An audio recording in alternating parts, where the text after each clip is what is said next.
left Iraq and they sent me to Djibouti, Africa. Anybody been to Djibouti? Just me? Perfect. If you're not familiar with Djibouti, it is next to Jabals.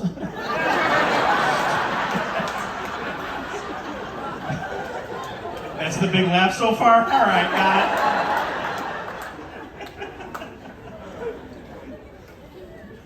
Djibouti's in Eastern Africa. It's next to Ethiopia. I got off the plane at 3 in the morning. The current temperature in Djibouti was 419 degrees.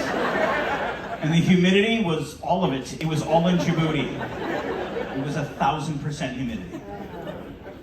I asked my tour guide, I was like, tell me about Djibouti. I go, what do I gotta know? He goes, Ken, everything's fine, you're perfectly safe. He goes, just look out for the mosquitoes because some of them have malaria. I go, excuse me? He goes, you got your shot though, right? I go, bro, nobody gave me a shot. Looks me up and down and goes, you should be fine. I should be fine. I go, what are the symptoms of malaria? He goes, you're gonna sweat profusely and shit your brains out. I go, well, I have malaria already. I got it in a Taco Bell in Kuwait.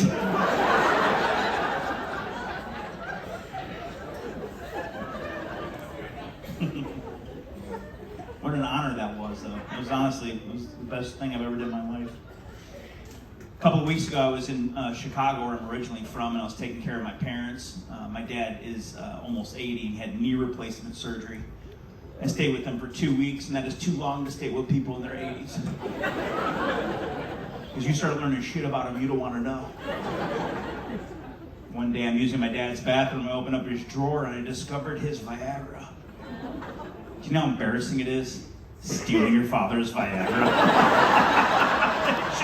That shit's amazing! I didn't even use it for sex, I just re-shingled his roof. I was like, pow, pow, pow, pow.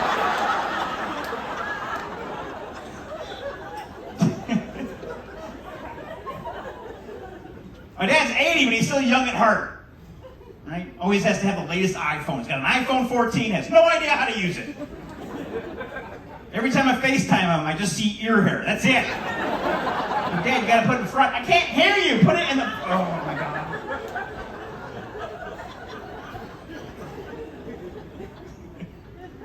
I always have to give him little lessons on the iPhone. Careful what you teach him. I taught him how to do that voice-to-text feature. Don't do that.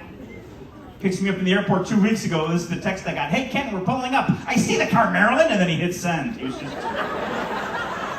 yelling at my mom.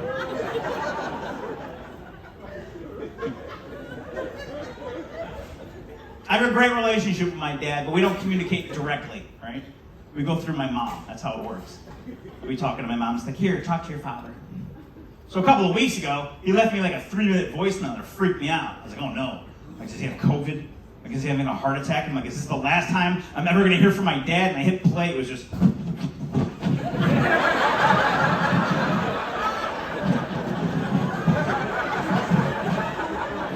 I see the car, Marilyn!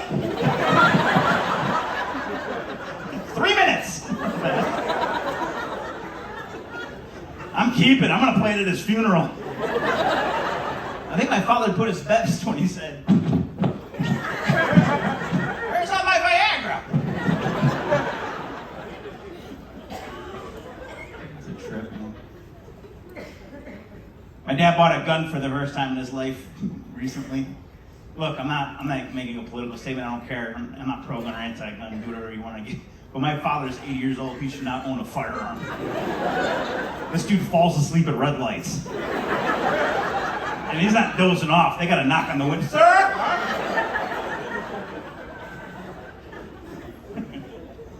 I go, why'd you buy a gun? He goes, I got to protect my home. I go, you live in a gated community in the suburbs of Chicago. Like, no one's coming for your Tom Clancy novels. No one's coming for your Yahoo email password. Plus, my dad is hard of hearing. My dad can't hear anything. He was a firefighter for 35 years, and the sirens destroyed his hearing. So this guy can set up a drum kit in your bedroom and play a Led Zeppelin solo. You're not going to move a muscle. I go, the only way you're going to wake up is if this dude steps on the hose of your CPAP machine and you can't breathe anymore.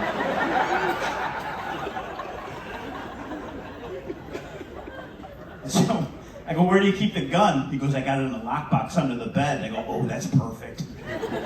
I go, so not only are you not going to hear the burglar break in, in the off chance that you do, you're going to leap out of bed on your recently replaced knee.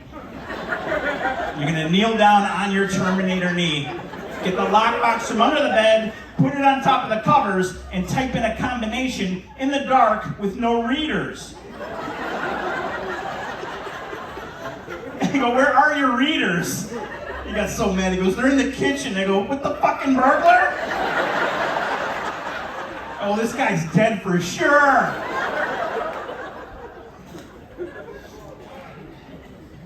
I thought about buying a gun myself. I live in Los Angeles and things got a little dicey during the pandemic.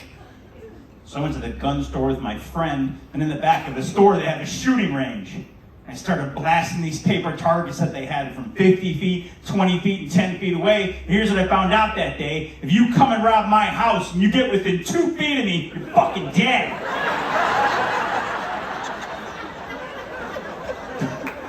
Beyond 2 feet, you're gonna be fine. Bro, I might as well throw the gun at you. It was awful. I missed all of it. I'm tired of talking about guns in America, aren't you guys? I'm tired of it.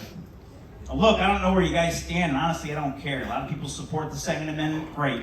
Other people they want to ban all the guns, whatever. It's about time we compromise. That's what our country used to do. We used to compromise. So I came up with the best compromise ever. The Second Amendment was passed in the 18th century, right? So why not only make it legal to own a gun from the 18th century?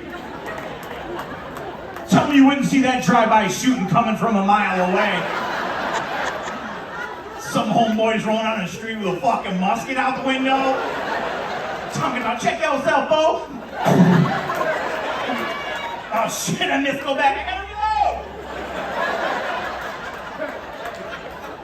4 people a year die. You didn't shoot me with a musket? What the fuck, bro? It's a new shirt.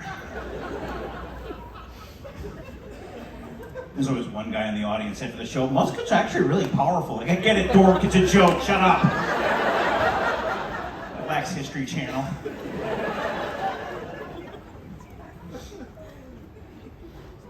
Just got my parents their booster shot for COVID. Look, once again, I'm not making a political statement. Get the vaccine, don't get the vaccine. I don't care. I personally have 19 booster shots going through my body right now. I gotta go to Missouri in 2 weeks. I'm not fucking around. The nurse is like, lift up your shirt. I go, right in the neck. Put it right in my jugular. Straight to the noodle. I don't care. We all got that relative though, right? We all got that relative. That anti-vax relative. Some of you are that relative. Oh yeah. Oh yeah. Yeah, I had to prove it to get on the ship. Some of you walked in with a fucking napkin and here you go, got Moderna. Oh, you got the drink package? Welcome on board. Come on. I got an aunt lives down in Florida, anti-vax. I called her up when the vaccine came out. I go, you get the vaccine? She goes, of course not. I go, how come? She goes, because it's going to change your DNA. I go, what? She goes, yeah, I read it on the Facebook. It's going to change your DNA. I said, Aunt Patty, I'm a fat, bald alcoholic with scoliosis. Please change my fucking DNA. You can change all of it. I hope I wake up tomorrow with a big dick and wings like, thank you, Moderna! I'm a dragon!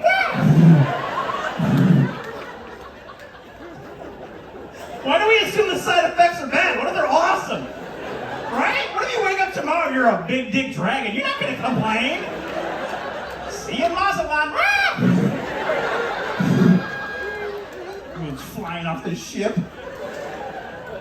Or maybe you get Pfizer, you're just invisible with laser beams coming out of your eyeballs. Or you take Johnson & Johnson and it works.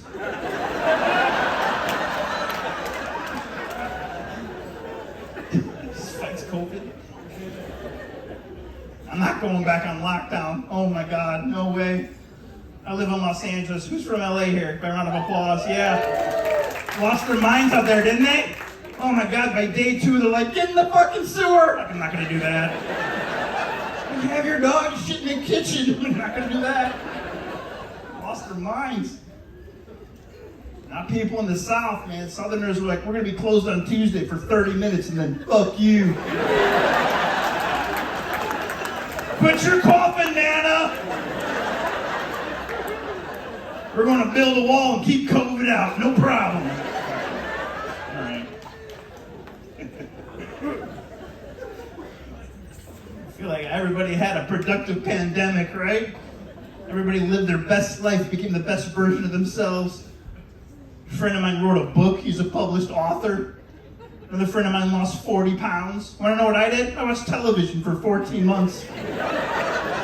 I'm not kidding. I watched every documentary on Netflix. That pandemic was so long, I feel like Tiger King should be out of jail already. Didn't that feel like 10 years ago that came out? And there's not a single person in this room that would have watched Tiger King if there wasn't a pandemic. Like a gay zookeeper from Oklahoma? No thanks. Pandemic hits, you're like, this is the greatest television show in the history of television. Netflix is like, are you still watching? Like, you're damn right, I'm still watching. Watched them all, man. I watched a lot of true crime. Where are my true crime fans at? Make some noise. Yeah, it's always the ladies. Always. Murder before bed. I had the worst dream last night. No shit. Jeffrey Dahmer was eating my face. Where'd that come from? I don't know. I watched a documentary on the Golden State Killer. You guys remember this guy? Ugh! This guy's pure evil. Murdered 13 people, assaulted 50 women. It took him 45 years to catch this guy. The only reason that they caught him was because one of his relatives took a 23andMe test and they matched the DNA. That's how they caught him. Could you imagine being this relative? This poor guy just spit in the tubes, like, wonder if I'm Irish. Like, turns out you're 4% rapist. Like, oh. Oh, man. I'm gonna get a vaccine and change my DNA. You guys, I'm having a lot of fun with you so far. We're gonna have some more fun this week. You guys ready for more comedy? My name's Ken Garth. Thank you so much. We'll see you soon. Bye. Give it noise for Ken Garth.